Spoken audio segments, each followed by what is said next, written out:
अस्सलाम वालेकुम, क्या हाल है आप सब लोगों का। उम्मीद करती हूँ सब खैरियत के साथ होंगे। आज हम बनाने लगे हैं ढाबा स्टाइल की फ्राई माश दाल। उसके लिए मैंने क्या किया है, 1 कप मैंने दाल ली थी जिनको मैंने कम से कम 80% मैंने इसको बॉयल कर लिया है। और यहाँ मेरे पास एक मीडियम साइज़ का मैंने प्याज लिया था, इसको मैंने बारीक चॉप कर लिया है। एक टमाटर मैंने लिया था, उसको मैंने बारीक इस तरह चॉप कर लिया है। यहाँ पे मेरे पास अदरक है और अदरक की 1 इंच टुकड़ा था। और साथ मैंने लहसुन लिया, उसको मैंने बारीक इस तरह चॉप कर लिया दोनों को। और यहाँ पे जो मैं मिसाले इसमें ऐड करूँगी वो है ज़ीरा है, धनिया, सुरख लाल मिर्च, हल्दी, नमक, ये सारे 1 टेबल स्पून हैं। यहाँ पे मेरे पास करी पत्ता है, मोटी 2 मिर्च हैं और राई दाना है चुटकी। यहाँ मेरे पास कुकिंग ऑयल है जो मैंने हाफ़ कप लिया है।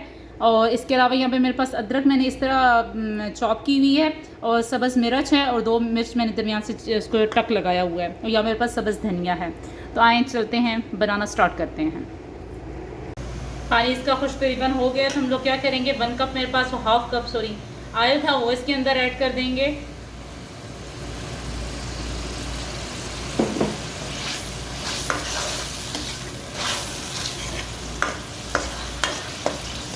दाल के अंदर प्याज कम ही इस्तेमाल किए जाते हैं क्योंकि दाल का फिर वो टेस्ट नहीं रहता, इसलिए मैंने एक ही प्याज इसके अंदर ऐड किया है।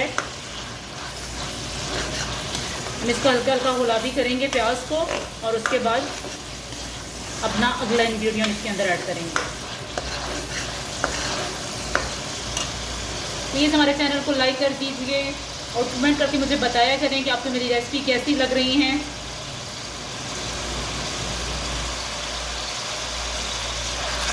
और अगर रेसिपी अच्छी लगे तो प्लीज़ इसको आगे शेयर भी कर दिया करें।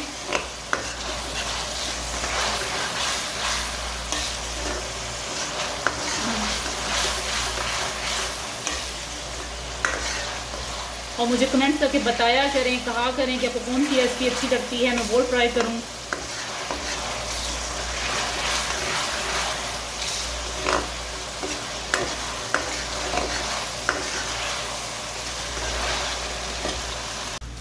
प्याज अपना कलर चेंज कर रहे हैं तो हम इसके बाद क्या करेंगे, मेरे पास यहाँ पे जो करी पत्ता था और लाल मिर्च थी मोटी और राई दाना था वो मैं इसके अंदर ऐड कर दूंगी।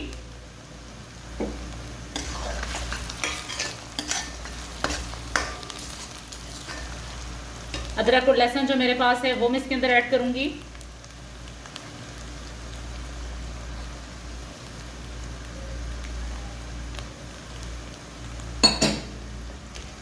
हम मिक्स करेंगे।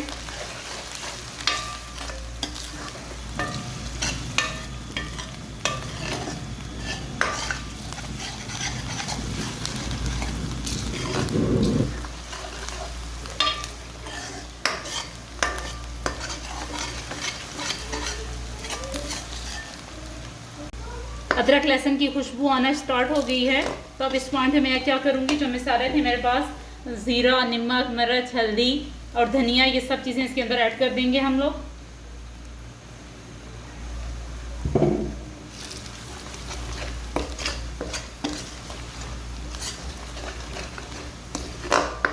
थोड़ा सा लाल मिर्च को उनको पकाएंगे और उसके बाद हम इसके अंदर जो टमाटर की प्यूरी मेरे पास बनी हुई थी, एक टमाटर की, वो इसके अंदर ऐड कर देंगे। अच्छी तरह इसको हिलाएंगे।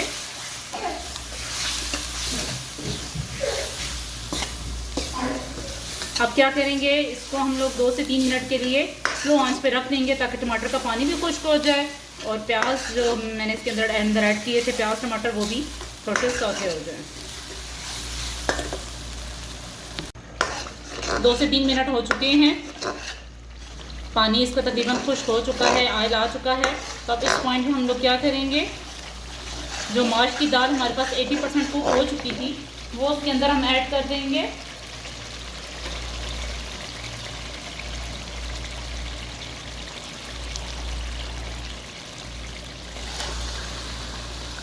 सारी दाल मैं इसके अंदर ऐड कर दूंगी।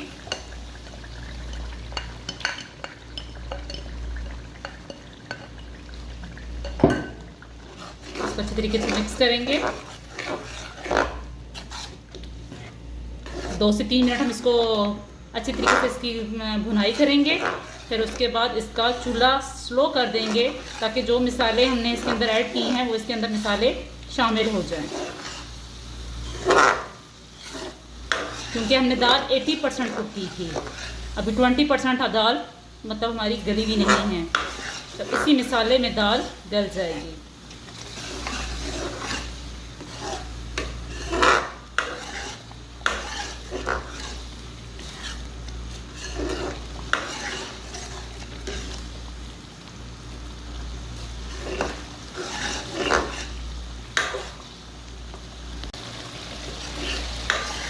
इसको 2-3 मिनट हमने फ्राई कर लिया है। अब मैं क्या करूँगी, इसका चूल्हा आहिस्ता कर दूँगी और ढक्कन दे के इसको तकरीबन 5 मिनट रखूँगी ताकि दाल भी गल जाए और जितने मिसाले हमने इसके अंदर ऐड की हैं वो इसके अंदर मिसाले सारे शामिल हो जाएं।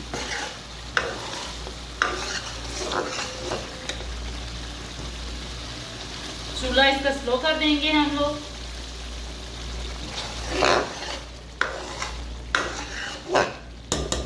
और तकरीबन 5 मिनट इसको स्लो आंच पे पकाएंगे ताकि दाल भी गल जाए और सारे मसाले इसके अंदर ऐड हो जाएं। तो 5 मिनट हमारे हो चुके हैं। अब हम चेक करते हैं। आप देख सकते हैं इसका ऑयल ही बाहर आ चुका है। ठीक है, अब इसके बाद हम क्या करेंगे, इसका चूल्हा बंद कर देंगे। ठीक है, दाल हमारी गल चुकी है, आप देख सकते हैं इसकी शक्ल। ठीक है, इस पॉइंट पे हम लोग ने क्या करना है, चूल्हा बंद कर देना है। ठीक है, अभी बबल्स आ रहे हैं पर मैं इसके बाद इसका चूल्हा बंद कर दूंगी क्योंकि दाल मुकम्मल तौर पर गल चुकी है। ठीक है, अब इस पॉइंट पे हमने क्या करना है, या मेरे पास जो सब्ज़ मिर्च थी वो मैं इसके अंदर ऐड करूंगी। ठीक है, इस तरह करके मेरे पास जो धनिया था मैं वो इसके अंदर ऐड करूंगी इस तरह, या मेरे पास अदरक कटी थी वो इसके अंदर ऐड करूंगी ऐसे। ठीक है, यहाँ मेरे पास सब्ज़ मिर्च थी वो इसके अंदर ऐड करूंगी। इस तरह हमारी तैयार है ढाबा स्टाइल फ्राई माश की दाल। उम्मीद करती हूँ आपको पसंद आई होगी। दुआओं में याद रखिएगा। अल्लाह हाफिज़।